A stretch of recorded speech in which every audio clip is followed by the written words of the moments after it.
So this is the OnePlus 13R, and it's in a more affordable version of the OnePlus 13. In this episode, we're going to review it here and tell you if this is something you might want to consider buying in 2025.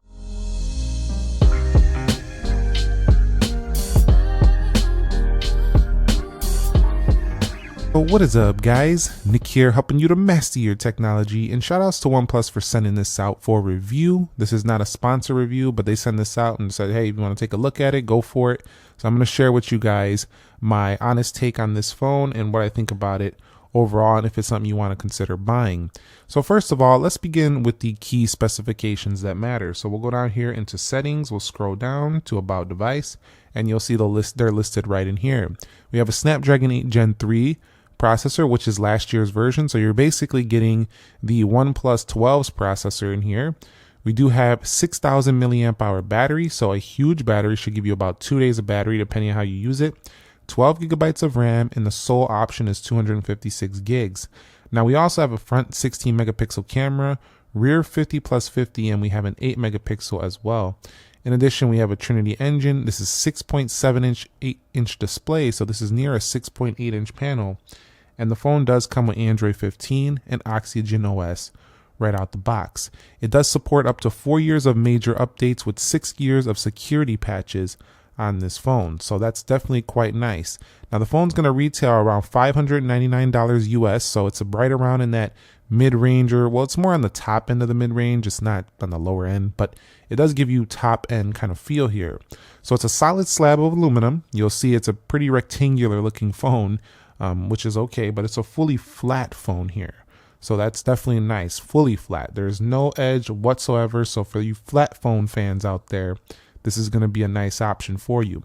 You'll see on the left side, solid aluminum. We do have antenna lines right there, but we do have that ridged classic OnePlus silent switch, which you'll find even on the OnePlus 13. Up at the top, we do have ourselves the microphone holes. You'll see the IR blaster right there as well. So you can control TVs with this thing as well. And then we bring it over to the right, you'll see we do have ourselves power button and volume rockers. At the bottom, nothing there. And then down here, you're going to find yourself the SIM card tray. This also has eSIM support, and it also does have a USB-C 3 right there, so that's nice. At the back, it's just a flat aluminum here, and it's going to be very fingerprint resistant. And it comes in two colors, Nebula Noir, which is the one you're seeing here, and Astral Trail, which is going to be like a goldish color. You'll see we do have ourselves the signature OnePlus camera bump right there. There is no Hasselblad color science on here, but they do have some color, reproduction that they worked on to make it still look kind of nice. So definitely a nice camera setup right there. And overall, I would say this looks like a pretty standard looking flagship body. So I think if you like a flagship phone at a cheaper price, you'll really like what OnePlus has to offer here with the OnePlus 13R. So inside the box here, you're going to find yourself, which just rocked around, the charging brick as well as a cable. Now you'll see this is a Super VOOC charger. Has the older USB attachment right there. I wish they would go USB-C to USB-C, but it's nice you're even getting a charger, because a lot of makers are not even giving you chargers anymore. OnePlus is still sticking to this. You get the red cable here, and you'll have like another older USB on the other side and USB-C. So not USB-C to USB-C. This also comes in the box. I'm not going to open it up. It's just warranty guides, info, and a SIM card tool. So we don't need to go into that. But definitely the box is a lot thicker than some other phones. So that's something I noticed. But eventually there'll probably be thinner boxes, but not at this point. All right, so when talking about the body and the build, we are looking at about an 8mm thin frame. So it's pretty thin. I also found this to be pretty slippery, this aluminum build with a thin aluminum frame, so I do recommend getting a case for this phone, or you probably will drop it. A nice thing is that OnePlus does install a pre-applied screen protector right out of the box, so that's nice. However, I do tend to like this design. It's very just classic, slab style smartphone, which a lot of people tend to really like. They just like a flat display with clean aluminum build, so we don't got to get fingerprints all over everything. It's just a nice everyday carry. It's something you'll pretty much enjoy and not really think about too much. Just blends in pretty well with everyday life, a phone like this. You'll see 206 grams is the weight, so it's definitely not super heavy on here. And unlike the OnePlus 13, this one only gets IP65, so it's kind of like water splash proof resistant, but it's not like the full-blown water resistance on the OnePlus 13. So this one you could probably get a little wet in the rain. Maybe if you spill some water on it, it's going to be fine. But it's not going to be fine if you go ahead and get some serious water in here. It could get water damaged. So do keep that in mind. It's good, but it's not as great as the water resistance you'll find on the OnePlus 13, the regular version. This one also has a glove mode as well. So this has the optical fingerprint sensor. So it's the older one you'll find from the OnePlus 13. So one area you don't want to skimp on in 2025 is display. In this area, you're definitely not skimping if you go with this phone. It has pretty thin bezels, as you can see. This is a 6.8-inch display, and this has very good brightness at 4500 nits peak and a 1600 nit high brightness mode. It also has 91.2 screen to body ratio, so you'll find yourself having a really good experience on display. Also fully flat, which is nice, so you won't have any curves on the content. In addition to that, you'll see we do have a punch hole camera that's not too much in the way right there. This is Gorilla Glass 7, so it's going to be pretty durable as well. And of course, the pre-applied screen protector means you don't have to worry too much about scratching your initial investment. If you do want to go improve this even further, you can buy your own third-party screen protector. But this is also a very smooth display with a lot of similar features you'll find on the base OnePlus 13, including color modes like Vivid, Natural, Pro modes, Cinematic, P3, and Brilliant.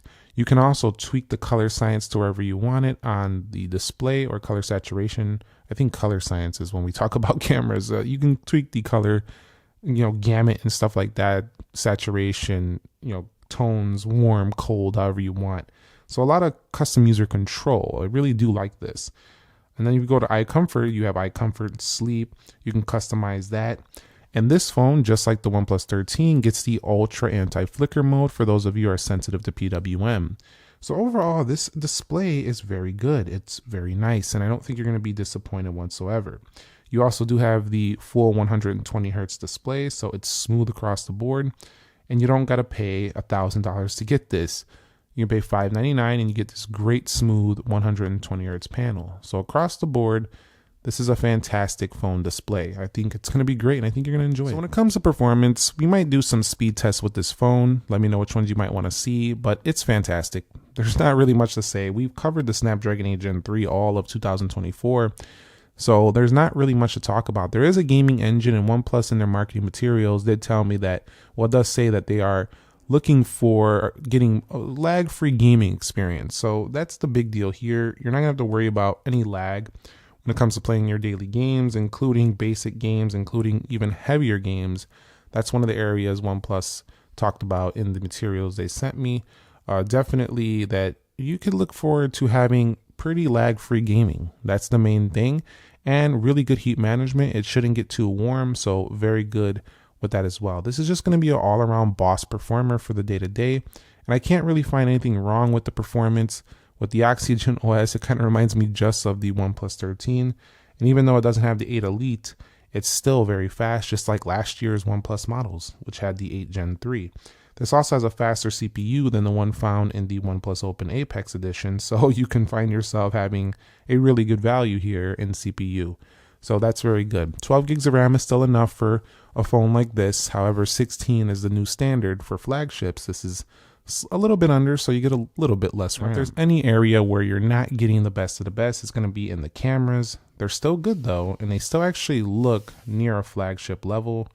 But they're not quite flagship cameras, so do keep in mind, don't expect that here. You also get up to 20 times zoom, so the zoom is not as long on this camera.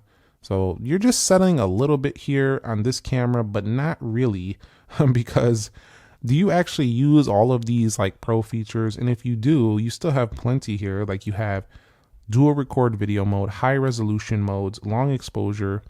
This is a great entry level, and you have a pro mode here as well for taking photos. In video, you still have the ability to shoot up to 4K at 60, so that's a pretty high quality video for a phone at this price point. In addition, you have exposure modes here. You can have a super stabilized video right here, so called ultra steady. And then if we scroll over here, you have watermarks and all the settings for your camera right in there. Also, in the front facing camera, you will have yourself a 16 megapixel affair here, which is not very high for an Android phone. A lot of these phones do have like 30 plus megapixels, but it'll get the job done. Also, video is going to be pretty decent. However, you're not getting 4K 60 video, not even 4K 30 on the front. So that's the weak side of this phone. The cameras are not going to be the best, but I just look at them like they get the job done. They're definitely going to do that for you. But if you're looking for high quality front facing video, I'd skip this one out. And if you're looking for the highest quality rear video, I'd probably skip this one out as well. But if you're just looking for a good standard all around everyday camera, this is probably better than some of the cheaper, competing phones out there. So this is pretty good. I can recommend it, but you got to weigh your expectations. It's not flagship level. Like, it's not like at the $1,000 price point type camera. So one of the best things about this phone is you're still getting that 6,000 milliamp hour battery that we see in the OnePlus 13. So this thing is going to last all day and then some. And then when you charge this thing, 80 watts. So it charges incredibly fast, like 1 to 100 in like 54 minutes. So this thing is a blazing fast charging speed, and it has long lasting battery. So the OnePlus 13R is a fantastic choice in this area. I don't have to say much more about it. This is going into the second day quite easily on the battery. So if you're looking forward towards, I'm buying this phone because I want a great large battery. This has a larger battery than many flagships. This has a larger battery than the Samsung S24 Ultra. So this thing is a huge battery capacity, and that's one of the best reasons to get this. Some other phones in this price range have much smaller batteries than this. So that's a really good value for this phone. So when it comes to software, we're running Oxygen OS 15, and I'm not going to go too deep into it. It has some pretty good multitasking features, nice app switching tray right there, a smooth looking animation now, nice animation effects. It's pretty simple. It has a little bit over the top of, basic vanilla Android. But if we go over here and we go to wallpapers and style, they got these nice new themes in here. A lot of customization features without having to go and get a third-party launcher or anything like that. You do have a lot of nice security features in here as well. SOS emergency features, battery settings. You can tweak some power settings.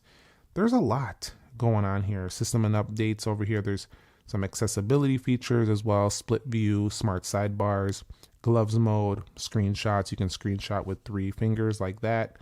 So there's a lot to play around with. Don't get it twisted. It's very good. If we go over here to hold down, you can also change different layouts. I wish they would include more layouts though. They need a little bit more there. Icons, you'll see we do have different shapes and sizes. So this kind of reminds me on the home screen, and the nice wallpaper pack like I talked about on the OnePlus 13, the base model or the flagship model. They have like these features that you would typically find in like a Nova launcher or some kind of launcher. So I don't even feel the need to even throw on a third-party launcher. And they have these large folders. So overall, OnePlus has nailed it with Oxygen OS 15. While it's not probably the best looking software in my opinion out there, it's definitely one of the best performing and smoothest animations on the market today. Maybe the top. We'll have to see how other makers respond this year to how smooth these phones have become, because they really did step it up here in this area. And audio performs pretty well. You're getting a decent, loud sound. Of course, at the highest volumes, it probably could sound better on the OnePlus 13, but it's no chump in this area. I don't think the average person is going to be able to tell a difference. All the connectivity stuff is at some of the most modern specs, and it does support a lot of the bands here in the US as well, as this is the global model. At the end of the day, is this phone worth it? It's $599. I think it definitely outshines a lot of other phones at this price point in the specs department. The only con is the camera definitely doesn't beat a lot of other phones out there. Other than that, long battery life, premium build, definitely has a very fast flagship processor, good amount of RAM, long software support. This is a really nice all-around package, really beautiful display. It feels like a flagship phone without the top-of-the-line flagship camera. But this camera is still good, just not great. So that's my thoughts on the OnePlus 13R. I don't think anybody picking this up is going to feel disappointed. It definitely surprises you how much you get for the price. So this kind of reminds me of what OnePlus used to do when they would give you a ton for a lower price. The OnePlus 13 did get a price hike, but it definitely kind of commands that because it's still cheaper than the competition, and this one is kind of similar. So this is a really good alternative option if you don't want to go all out on the OnePlus 13. Thumbs up if you enjoyed it, subscribe if you haven't already, and share your thoughts with me down below in the comments section. I'd love to talk to you about this one and what you guys think about it. So I'll catch you on the next one. Nick here. Be sure to be well, and peace.